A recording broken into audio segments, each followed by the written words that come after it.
The sound designer really comes up with the sounds for all the animals and the whole natural environment that makes up the world of the film.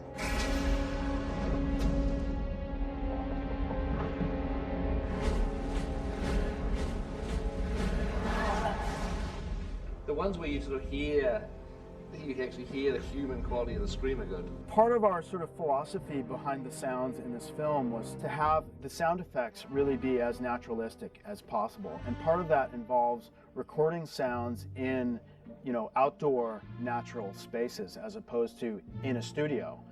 And that's been a little difficult in Wellington because it's a small, compact place and it's noisy. So it's tough to find outdoor spaces where you don't have airplanes and cars and people and all that. So there's actually a cemetery just outside of Wellington where we've been going to do a lot of recording. And we have to go there at night because during the daytime you have cicadas and they don't quiet down until the sun goes down. So we've been doing a lot of sort of recording of swords and bow and arrow and screaming in the cemetery. And we've had to repeatedly phone up the police in the area and say, we want to do some recording there tonight, so can you warn all the neighbors that if they hear screaming coming from the cemetery, it's just us.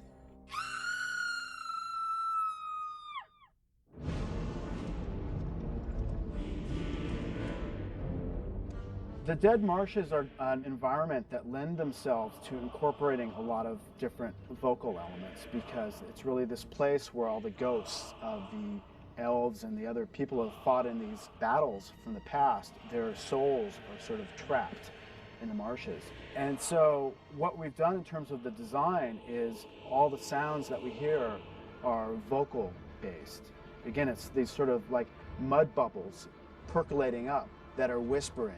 So we can have sort of vocal whispers and things that are turned into bubbles, turned into wind, turned into, different sort of mud, slurpy, sloshy elements. And then at certain points, as Frodo starts to be put into this trance, he's hearing the voices of these souls trapped in the dead marshes. The whole environment is infused with these voices, and at certain points they come more to the forefront and really start to suck you in. The general sort of philosophy with battles is that we really want to sort of focus on what's happening right in front of our faces in the foreground, but we want to feel sort of the mass, the crowds with these huge sort of epic scale battles. And so it's this constant balance between how do you get the size and power without having too many sounds starting to cancel each other out. So it's about finding the right details to bring out front that really have the most impact and letting everything else fade a little bit into the background. For us as sound people, we can feel really good about our work when it's not really noticed, when it is seamless. And it functions in a way where it supports the emotional content of the scene without drawing attention to itself. How many? 10,000 strong.